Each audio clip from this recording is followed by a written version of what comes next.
আমাদেরকে আমাদের আল্লাহ দুনিয়া ছাড়তে বলে নাই, আখিরাত ভুলতে বলে নাই, দুনিয়া বাদ দিতে বলে নাই। আল্লাহ ওয়ালা তানসা নসিবাকা মিনাদ দুনিয়া, আল্লাহ বলছে বান্দা দুনিয়া ভুলে যেও না।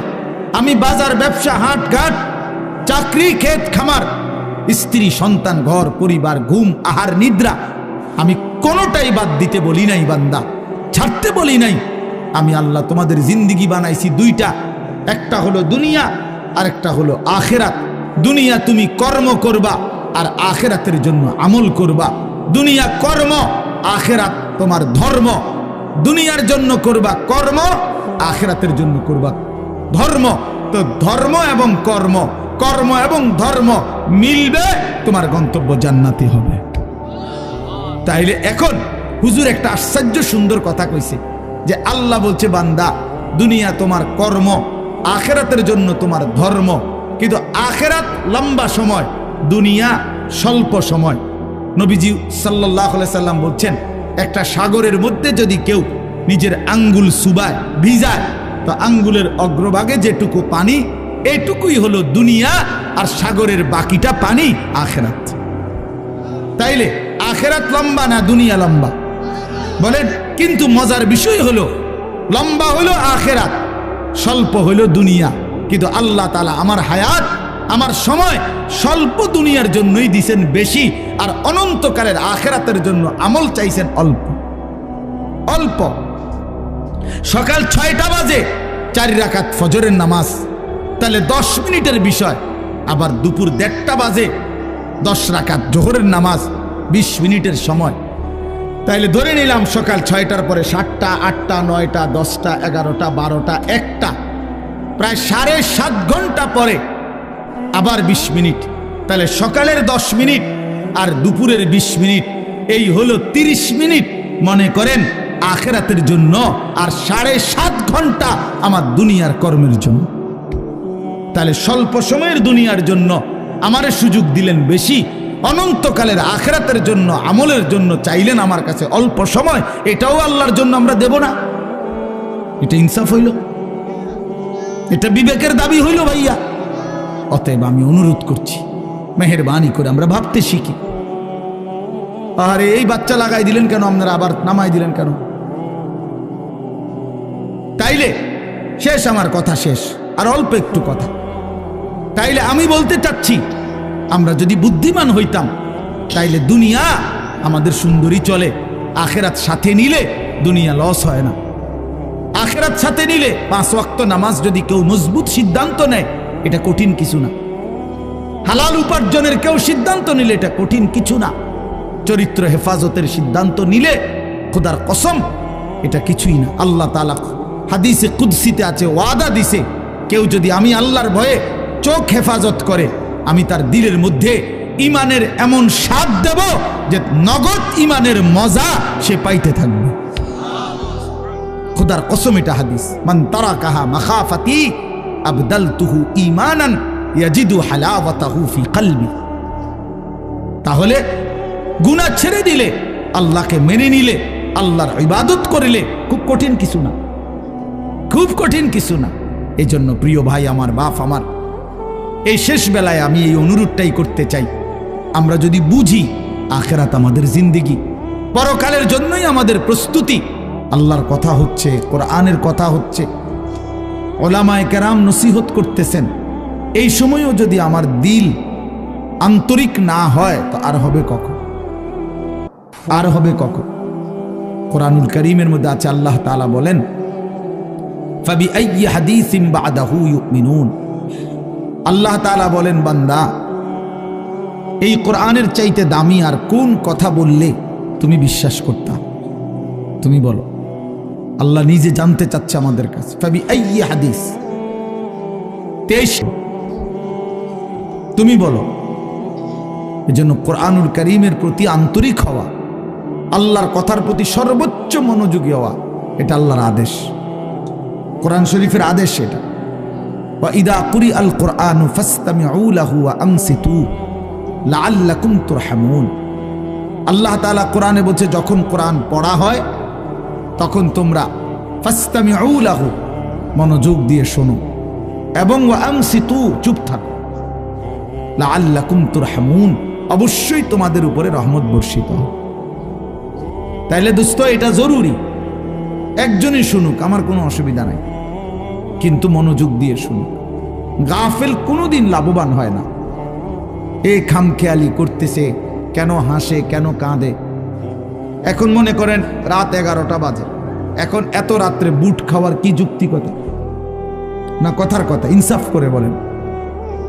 ভাইয়া মস্কারি করো না, ভাবতে শেখো। একটা বিবেক কি বলে? রাত 11টা বাজে, এটা কি যুক্তিকতা হইতে পারে? আল্লাহর কথার প্রতি খামখেয়ালি, এই অপদার্থই থেকে যায়। এ জীবনেও কোনোদিন জিন্দেগি সুন্দর হয় না। গাফেলের জীবন কখনোই সুন্দর হয় না। এই খামখেয়ালি আর কি, অবহেলা। কোরআন শরীফে আছে, আল্লাহ তাআলা স্পষ্ট বলছেন, যত লোক জাহান্নামী হবে, সমস্ত জাহান্নামী ব্যক্তির একত্রিত পরিচয় আল্লাহ বলছেন উলাইকা হুমুল গাফিলুন, এরা মূলত গাফেল। এজন্য ভাইয়া বুট বাদামও খাইও না। আমার কথা হলো, অল্প সময় দিল দিয়ে, আন্তরিকতা নিয়ে, নিজের ভালো, নিজের কল্যাণের জন্য আল্লাহর কথা শুনলে বরকত হবে। আল্লাহর কথা শুনলে বরকত হবে।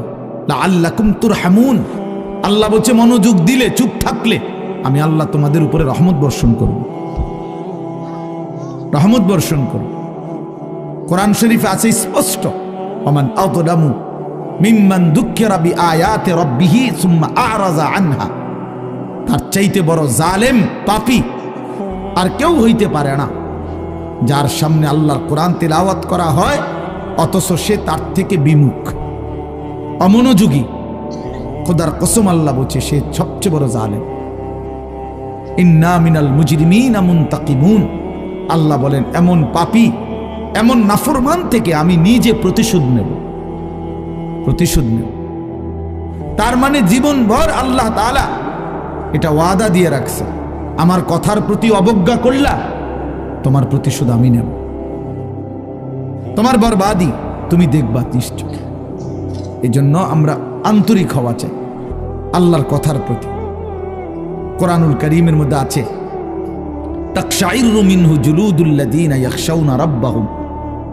আল্লাহ পাক নিজে বলছে, কোরআনুল কারীমের বৈশিষ্ট্য, কোরআন যখন মুমিন শুনবে তো যাদের কলিজার ভিতরে আল্লাহর ভয় আছে তাদের শরীরের চামড়া পশম সহ দাঁড়িয়ে যাবে, শিহরে উঠবে শরীর, সারা দেহের চামড়া নড়ে উঠবে। মস্কারি করে অনেকে আছে এমন গাদ্দার যে হুজুর আমি কোনোদিন কারো কথা শুনি না, আপনি বললে হবে কি? কথা বোঝেন নাই? সাবধান ভাইয়া, আমার কোনো আপত্তি নাই, তুমি চলে যাও, কোনো সমস্যা নাই।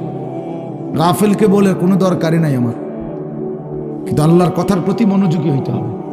প্রতি ঘন্টা আমারও, প্রতি ঘন্টা আপনারও, প্রত্যেক মিনিট আমারও, প্রত্যেক মিনিট আপনারও। যে হায়াত আপনার যায় সেই হায়াত আমারও যায়, প্রত্যেক সেকেন্ড আমারও যায়, আপনারও যায়। এক বুজুর্গকে আমরা কিতাবে পড়ছি, কিমাতুজ জামান ইনদাল উলামা, একটা প্রসিদ্ধ আরবি কিতাব আছে, ওলামায়ে কেরামের নিকট সময়ের মূল্য। ওই বইতে আছে, এক বুজুর্গকে এক ব্যক্তি আইসা বলছে, হযরত আপনার সাথে আমি একটু কথা বলতে চাচ্ছি। হযরত বললেন, কোনো দ্বীনি মাসআলা? বললেন না, এমনি একটু কথা বলবো। উনি বলছেন, তাহলে তুমি সূর্যকে যেটুকু সময় তুমি কথা বলবো ওইটুকুর জন্য থামায় রাখো। কসম, আমরা কিতাবে পড়ছি। উনি বলছে তুমি সূর্যকে থামায় রাখো, যেটুকু সময় তুমি আমার সাথে কথা বলবা ওইটুকু সময়ের জন্য যদি তুমি সূর্যের গতি থামায় রাখতে পারো তাহলে কথা বলতে পারো, নাই তো আমার এইটুকু সময় তুমি নষ্ট করার কোনো অধিকার রাখো না। এই 20 মিনিট তো আমার সময়, তুমি আমার সেই 20 মিনিট নষ্ট করবা কেন? এই আধা ঘন্টা তো আমার টাইম, তুমি আমার হায়াতের আধা ঘন্টা নষ্ট করবা কেন? হ্যাঁ, প্রয়োজনীয় মাসআলা হলে বলতাম, শুধু শুধু কথা, শুধু শুধু কি জামা এটা জাপানি টরে কত দিয়া লইছেন? 260 টাকা। ধর মিয়া 220 টাকা দিয়া সিল্লাইয়া বেছে। হ্যাঁ, আমারে কইতেন কয় গজ লাগবে মিয়া? হ্যাঁ, আমার পরিচিত কত দোকান আছে, হ্যাঁ এই মানে এই বলতেছে এটার উপরে বেডার এটা সিলাইয়া আজকে 3 মাস হয়ে গেছে, ওই জামাটা পরে হে এখন 220 টাকা দিয়ে কাপড় কিনে। এগুলা অপ্রয়োজনীয় কথা না, বেহুদা কথা, অনর্থক কথা।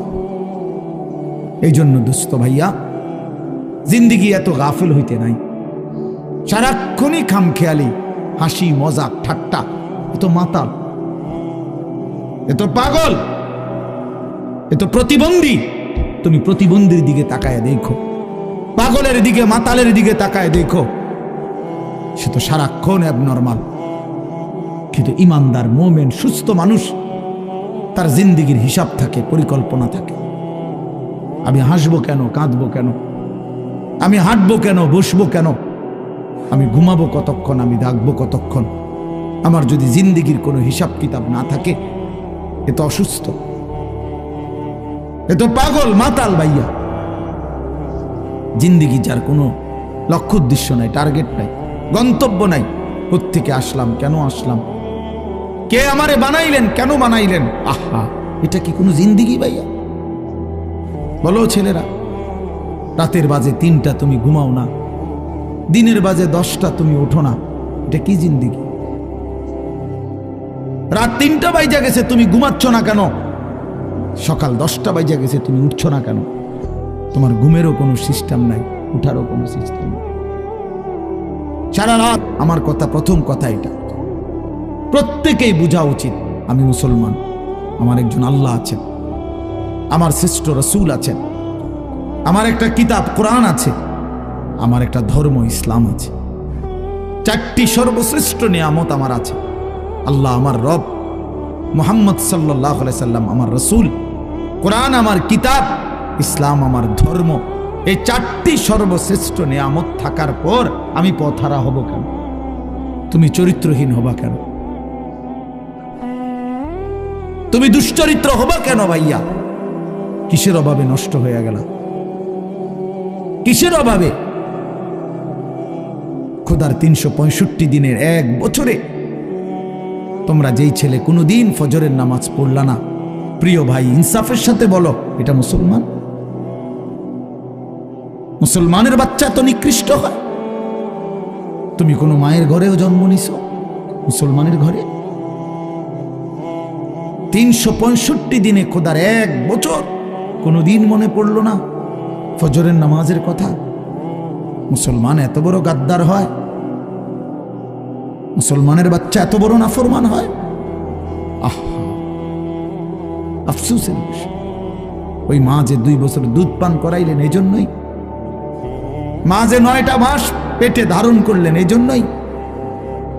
এক মা তার সন্তানকে বুকে ধরায়া দুধ পান করাইছে 2 বছর, এই আশায় যে 16 বছর বয়সে আমার ছেলেটা দিন রাত উলঙ্গ ছবি দেখবে, নারী আর ছবি আর মাতালের মতো জিন্দিগি কাটাবে। এই ছিল মার স্বপ্ন, এই ছিল মায়ের গর্ভে ধারণ, এর উদ্দেশ্য। ইনসাফ করো ভাইয়া, ইনসাফ করো দয়া করে দোস্ত। তোমার ভালো তোমাকেই বুঝতে হবে, তোমার কল্যাণ বুঝার তোমাকেই বুঝতে হবে। এই পৃথিবী স্বার্থপর, স্বার্থপর এই দুনিয়া। কেউ কাউরে মনে রাখে না, কেউ কাউরে মনে রাখে না, কেউ কাউরে মনে রাখে না। এই দুনিয়া, আমার যেদিন মৃত্যু হবে সেদিনও পৃথিবীতে আলো উঠবে, সূর্য উঠবে। এই রং তামাশার, এই দুনিয়ার ব্যস্ততার, এই ফুর্তি চলতেই থাকবে, কিন্তু আমি কবরে চলে যাই। এজন্য আমাদের প্রত্যেকেই এটা ইনসাফের সাথে ভাবা উচিত, অনিবার্য এক বাস্তবতা। প্রিয় ভাই, চিরন্তন এক সত্য যে আমাকে মরতে হবে। পৃথিবীর কোনো যুক্তি, কোনো বিশ্লেষণ, কোনো শক্তি, কোনো ক্ষমতা, কোনো বাহাদুরি দিয়েই যেহেতু মৃত্যুকে আমি আড়াল করতে পারবো না, কবরকে আমি ঠেকাইতে পারবো না, অতএব যেই পরিস্থিতির মুখোমুখি আমাকে হতেই হবে, বুদ্ধিমান বিবেকবান উচিত সেজন্য নিজে প্রস্তুতি নেব। যেহেতু কবরে যেতেই হবে আমাকে, কোনো যুক্তি নাই বলে আমি বুঝি নাই, না না বুঝলেও মরে যাবে, খেয়াল না করলেও মরে যাবে, হাসলেও মরণ, কাঁদলেও মরণ। সুখের অট্টালিকাতেও মৃত্যু হয়, জীর্ণ কুঠির কুড়ে ঘরেও মৃত্যু হয়। জীবনে যে কোনোদিন সুখ দেখে নাই সেও মরে যাবে, জীবনে যে কোনোদিন দুঃখ দেখে নাই সেও মরে যাবে। তাহলে ভাইয়া বাপ, যে মৃত্যু আমাকে বরণ করতেই হবে, যেই কবরে আমাকে যেতেই হবে, কোনো ফাঁক ফুক নাই, কোনো সাইড নাই, তাহলে তার জন্য প্রস্তুতি নেওয়া, তার জন্য বাবা যে সেখানে আমার কি হবে, সেখানে আমাকে কি করতে হবে, খোদার কসম এতটুকু বিবেক বুদ্ধি খাটানো এটা একটা সুস্থ মানুষের দাবি, সুস্থতার দাবি, এটা ইনসাফের দাবি, বিবেকের দাবি। এতটুকু বিবেক যদি কাজ না করে, ধরে নিতে হবে তার আকলই নাই, দিমাগই নাই, দিমাগই নাই।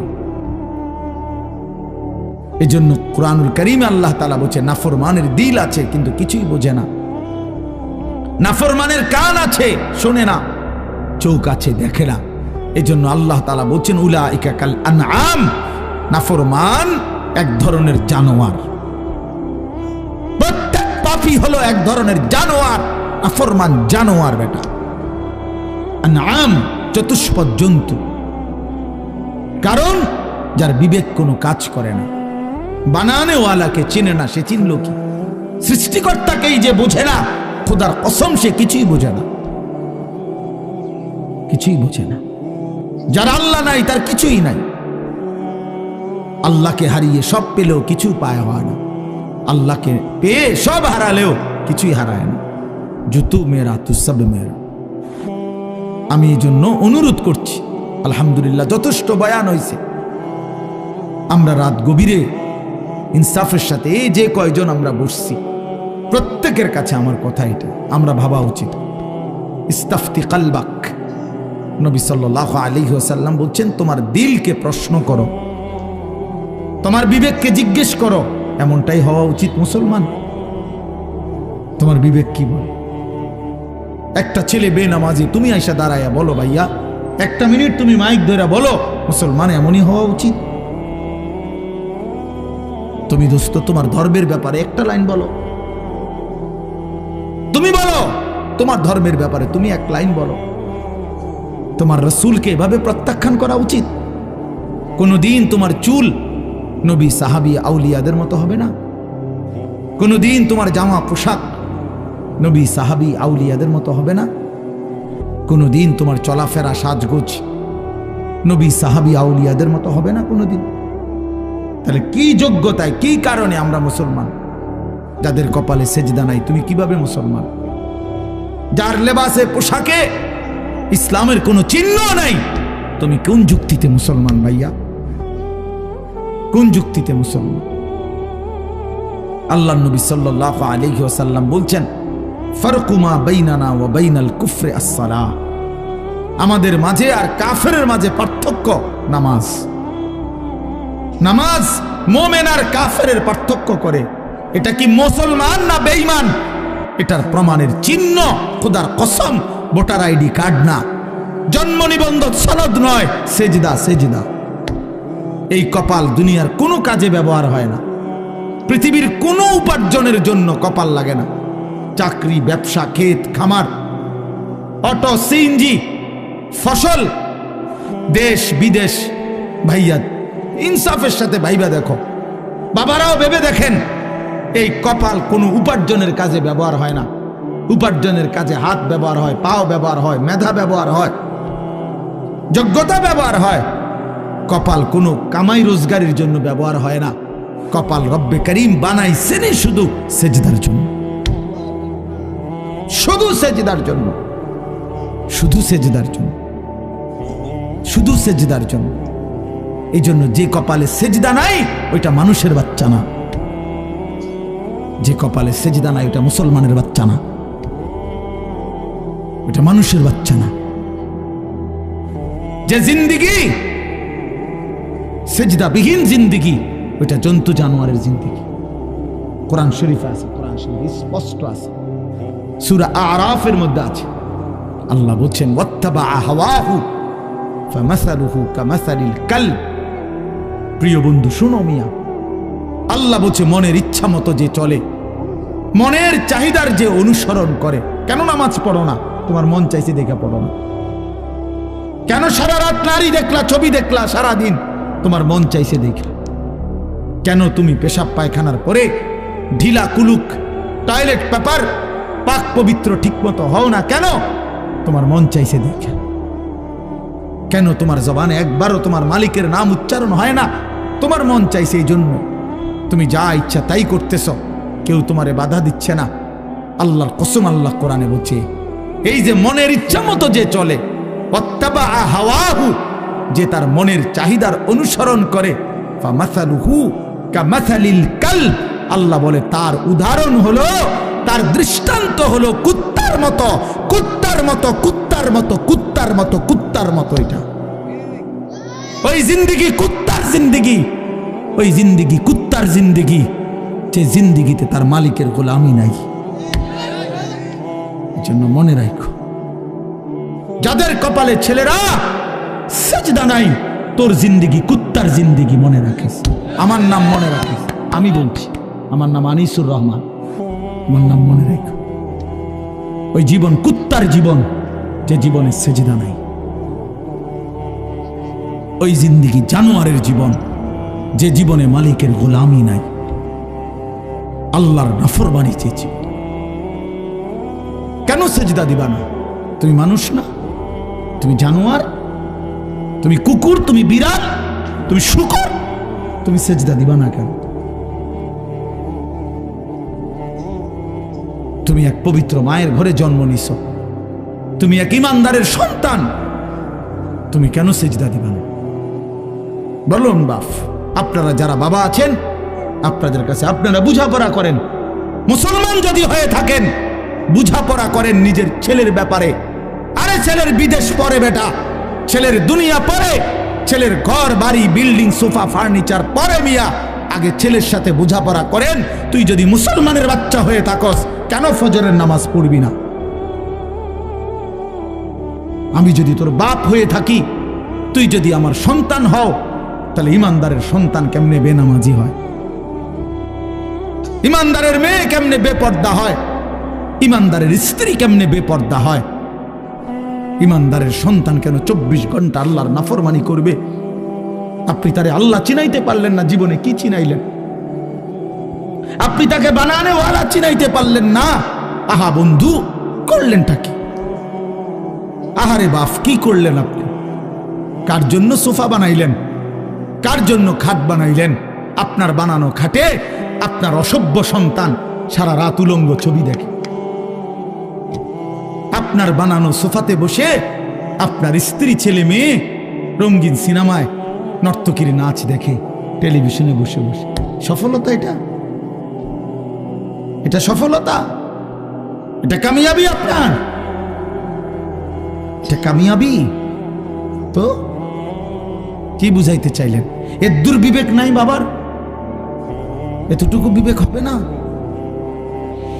কোরআন শরীফে আছে সূরা হুদের মধ্যে, নূহ আলাইহিস সালাম ওনার বেঈমান সন্তানের জন্য যখন ডুবে যাচ্ছিল, দোয়া করছিল, ইন্না ইবনি মিন আহলি। এই শব্দটা বলছিল নূহ নবী, আল্লাহ ওই যে ছেলেটা ডুবে যাচ্ছে, এটা আমার পরিবার, আমার বংশধর, আমার সন্তান। এই কদ্দুর কথা শুধু কইছে, এক দূরে শুধু কইছে, আর কিচ্ছু বলে নাই যে আল্লাহ তারে মাফ করে দেন, তারে মুক্তি দিয়া দেন, তারে ডুবানির থেকে বাঁচায় দেন, কিচ্ছু কয় নাই। এই কথা এখানে শুধু কইছে, আল্লাহ ওই যে ছেলেটা আমার পরিবার, আমার সন্তান। মানে মনের আবেগে আর কিছু কইতেছে না। কোরআন শরীফে আছে আল্লাহ তাআলা কোরআনের আয়াত নাজিল করছে, আল্লাহ ওয়াহি নাজিল করছে, ইয়া নূহ, হে নূহ, ইন্নাহু লাইসা মিন আহলিক, সাবধান, ওটা তোমার সন্তান না। সরাসরি কোরআন শরীফ, এটা তোমার সন্তান নয়। ইন্নাহু আমালুন গায়রু সালিহ, এটা বেআমল, গায়রু সালেহ। আমলে সালেহকে কি বলে? নেক আমল বলে। তাহলে আমলে গায়রে সালেহ এটাতে কি বলে? বদ আমল। এটা আপনারা বুঝছেন না কথা? এটা সহজ কথা। আল্লাহ বলছে ও বদ আমল, সব তো দেখেই লাইলা, সব তো দেখেই ফেললা, পৃথিবী তো বগে করে ফেললা, এবার জাহান্নামে ফেলানো ছাড়া আর বাকি কি? সব তো দেখেই লেলা।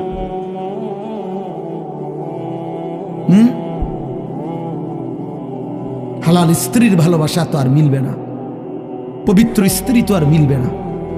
আল্লাহ কোরআনে ওয়াদা দিছে, যেই পুরুষ খবিস অসৎ চরিত্রের, আল্লাহর ওয়াদা তার স্ত্রীও মিলবে খবিস। কি আয়াত? আল খাবিসাতু লিল খাবিসিন ওয়াল খাবিসুনা লিল খাবিসাত। সরাসরি কোরআন শরীফের আয়াত। বন্ধু মনে রাখো, আমি ডেইলি বলি, রাস্তার বেডি আর মোবাইলের বেডি আর বাস্তবতার বিবি এক কথা না। রাস্তার নারী 2 নম্বর হইলে তোমার সমস্যা নাই, মোবাইলের নর্তকী 3 নম্বর হইলেও তোমার সমস্যা নাই। তোমার বউ যদি 2 নম্বর হয়, চরিত্রহীন হয়, তুমি বুঝবা দুনিয়া কারে বলে। তোমার হায়াতি তখন হয়ে যাবে জাহান্নামের টুকরা।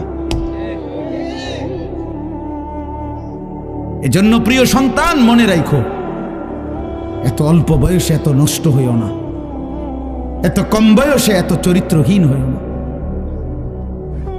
এত চালাক ভাইব না নিজেরে, এত চালাক ভাইব না, এত বুদ্ধিমান মনে করো না। তোমরা অনেক চালাক মনে করতেছো নিজেরে। কেন? বাপে কিছু কয় না, মায়ে কিছু বলে না। আহা, আমি আজকেও বলছি সাদ ভাই, আমার জীবনের সবচেয়ে আশ্চর্য লাগে, আহারে একটা ছেলের 18 বছর বয়স, এক ওয়াক্ত নামাজ পড়ে না, সারাদিন মোবাইল, চুলের বাহার, সারাদিন বন্ধুদের আড্ডায় শেষ। একটা মা, আপন মা, বাপ, আত্মীয় স্বজন, পাড়া পড়শি, কেউ তারে কদ্দুর ডাকে না। কিরে বাবা, একটা ছেলে ভাইবো ভাইয়া, তোমারে শুধু বলি, তুমি একটাবার ইনসাফের সাথে ভেবে দেখো, তুমি প্রতিনিয়ত গুনার অশ্লীলতার মধ্যে ডুবে যাচ্ছ, কিন্তু কেউ তোমারে কদ্দুর ডাকেও না। কিরে বাবা, তুই এরম করস কা? আহারে, তোর কি আল্লাহ নাই, আখেরাত নাই? তোর কি বাবা কবর নাই? কেউ তারে কদ্দুর মনে করায় না। এমন অভিশপ্ত হইল কেন? ইনসাফ কি মানে? ওরে কেউ ডাকে না কা? আপন মাও আপন সন্তানকে ডাকে না, বাবাও ডাকতেছে না, কেউ তারে ফিরাচ্ছে না। তোমারে সবাই ছেড়ে দিছে কেন বাবা? এর মূল কারণ মনে রাখেন, ছেলেরা বাপ মনে রাখো, যার উপরে আল্লাহর লানত পড়ে, খোদার লানত, তারে গোটা সৃষ্টি ঘৃণা করে। তোমারে আর কেউ পছন্দ করে না, এজন্য কেউ তোমারে আর ডাকে না। যদি আমার ছোট ভাই হয়, আমি যদি তার অন্যায়ের কারণে ডাইকে আনে থাপ্পড় দেই, মারি, শাসন করি, এটা তার জন্য কল্যাণ, কারণ আমি তারে ফিরাই আনলাম। আরেক হইল, আমি তার সাথে এতটা রাগ করলাম, যা তোর যেটা মনে কর তুই এটা কর, ফিসা দিয়া ফির তোর কপালে তুই যা, আমি তোরে কোনোদিন ডাকবো না, বলবো না, ছুঁইবো না, যা মন চায় তুই যা কর। তো বাহ্যিক দৃষ্টিতে তো মনে হবে তারে মারি নাই, থাপ্পড় দেই নাই, কিন্তু তার তো অনন্তকালটা শেষ, তার ভবিষ্যৎটা শেষ, তার লাইফটা তো শেষ। তার চাইতে ভালো ছিল তারে মারা, কিল, কনি, ঘুষি দিয়া হইল ফিরাইয়া আনা, এটা উত্তম ছিল না? এজন্য তোমারে ফিরাবে না কেন? তোমরা যারা সারাদিন রাত এক ওয়াক্ত নামাজ পড়ো না, কোনোভাবেই আল্লাহ আখেরাত পরকালের কিছুই বুঝো না, এমন অভিশপ্ত, মাত্র 18 বছর বয়সে খোদার গজব পড়লো তোমার উপরে, আল্লাহর লানত পড়লো কেন? 18 বছর বয়সে এত বড় নাফরমান হয়ে গেল কেন? 20 বছর বয়স না হইতেই বাবা তুমি এত বড় আল্লাহর অভিশপ্ত বান্দা হইয়া গেল কেন, যে কেউ তোমার আর পছন্দ করে না, কেউ ডাকে না? আমি একটু আগেও বলছি বয়ানে, আমার মার বয়স 75 বছর, আমার আম্মার বয়স, আমার বয়স 44 বছর। আমি আজকে 21 বছর ওয়াজ মাহফিলের এই জিন্দিগি আমার, আলহামদুলিল্লাহ। আমার 4টা সন্তান আছে বাবা, আমার 4টা ছেলে মেয়ে আছে। আমার এই 44 বছর বয়সেও আমার আম্মা 75 বয়স্ক মহিলা, এখনো আমার মা আমারে কথা হইলেই বলে, হুত নামাজ শুনি, খোদার কসম মা আমারে এখনো জিগায়, ফুত নামাজ শুনি, নামাজ পড়ছি। আমার সন্তানদেরকে দেখলো জিগায়, নাতি নামাজ শুনি। আমার মা আমারে আজও বলে, ফুত কত হানে ওয়াজে যাও, মানুষের লোকে চাইও টাকা পয়সা লইয়া, কি করো না, কষ্ট দিও না, ঝামেলা করো না। কতবার যে কইছে মা আমার এই কথাইটা, শতবার কইছে মা আমার এই জীবনে। কিরে ভাইয়া, 75 বছর বয়স্ক মা তো আমার 44 বছর বয়সী সন্তানকে আজও ডাকে যে ফুত নামাজ পড়ছুনি, তোমার বয়স মাত্র 18 বছর, তোমারে কেন কেউ ডাকে না? তোমার জীবনে এত বড় অভিশপ্ত হলো কেন? নুয়াল্লিহি মা তাওয়াল্লা ওয়া নুসলিহি জাহান্নাম ওয়া সাআত মাসীরা। আল্লাহ বলে, আমার যে বান্দা আমার রাসূলের বিরুদ্ধাচরণ করবে এবং আমার ঈমানদার মুমিনদের পথ থেকে উল্টো পথে চলবে, আল্লাহর কসম আল্লাহ বলে, নুয়াল্লিহি মা তাওয়াল্লা, আমি তাকে সেই উল্টো পথেই চালাবো, ওয়া নুসলিহি জাহান্নাম, একদিন তাকে জাহান্নামেই ফেলে দেব, একদিন তাকে জাহান্নামেই ফেলে দেব। ওয়ালা তাকুনু কাল্লাযীনা নাসুল্লাহ ফাআনসাহুম আনফুসাহুম। রব্বুল আলামিন বলেন, ঈমানদার, আমি আল্লাহকে এতটা ভুলে যেও না। বেশি দিন ভুলে গেলে আমি একদিন তোমাকে নিজের পরিচয় ভুলিয়ে দেব, আত্মপরিচয় ভুলে যাবা বান্দা, আর কোনোদিন মনে পড়বে না তুমি মুসলমান, আর কোনোদিন মনে পড়বে না তোমার কবর আছে, হাসর আছে, আখিরাত আছে, আর কোনোদিন পরকাল ভুলে দেব। ব্যস্ততম এই দুনিয়ায় কারাকারি কামড়াকামড়ি করতে করতে, দুনিয়া কারাকারি করতে করতে, দুনিয়ার নেশায় পড়ে থাকতে থাকতে একদিন কবরে পৌঁছায় দেব, আখিরাত ভুলায় দেব। আল্লাহাকুমুত তাকাসুর হাত্তা যুরতুমুল মাকাবির। আল্লাহ বলে, বান্দা, দুনিয়া বাড়ানোর নেশায় আখিরাত ভুলে গেলা, কিন্তু মনে রেখো এরই মাঝে একদিন কবরস্থানে পৌঁছে যাবা, ঠিকই একদিন কবরস্থানে চলে আসবা। কাল্লা সাউফা তা'লামুন, সেদিন কবরে আসলেই আমি আল্লাহ তোমাকে বুঝিয়ে দেব আমার প্রতিটা নাফরমানির শাস্তি। এজন্য প্রিয় বন্ধু, আমার মূল বক্তব্য এবার ইনসাফের সাথে বুঝেন। সবাই আলহামদুলিল্লাহ মনোযোগী হয়েছেন, আমরা কম হই কিন্তু মনোযোগী হইছি। এই যে আন্তরিকতা নিয়ে এখন শুনতেছেন, এবার একবার এতক্ষণের ধমকা ধমকি, মূল মাকসাদ দোস্ত, খোদার কসম আমি কোনো কারোর সাথে ঝগড়া করে বসছি না। ঝগড়া করে বসছি ভাইয়া এমন তো না যে কারোর সাথে আমার কাজ ঝগড়া হয়েছে। এই এতগুলো ধমকের মাকসাদ তো ফিরাইতে চাই, তোমার বিবেক জাগাইতে চাই, ইমানদারের বিবেক জাগাইতে চাই। এই জন্য এতগুলো শক্ত কথা বললাম। অর্থ হইল দিলটা জাগুক, ইনসাফ আসুক, বিবেক আসুক, জাগুক। তো যদি আমরা বুঝি আমরা মুসলমান, আমরা মুমিন, তাইলে বাপ আমাদের জিন্দিগি আখিরাত, আমাদের জীবন দুনিয়া না। দুনিয়া আমাদেরকে অল্প সময়ের জন্য দেওয়া হয়েছে, মূলতই আমাদের যাবতীয় হাসি কান্না আনন্দ বেদনা, আমাদের জিন্দিগির যাবতীয় প্রস্তুতি খোদার কসম আখিরাতের জন্য, আখিরাতের জন্য। আমাদের সত্যিকার অর্থে আমরা একটা মিনিট, আমার শায়েখ আরিফ বিল্লাহ হাকিমুন নফস আল্লামা মুফতি মুশতাকুন নবী কাসিমি হুজুর আমার মাদ্রাসায় কয়দিন আগে বয়ান করছিলেন। 8ই ফেব্রুয়ারি আমি আমার মাদ্রাসায় কিশোর যুবক ছেলেদের জন্য আলাদা ইসলাহি মজলিসের আয়োজন করছিলাম বয়ানের।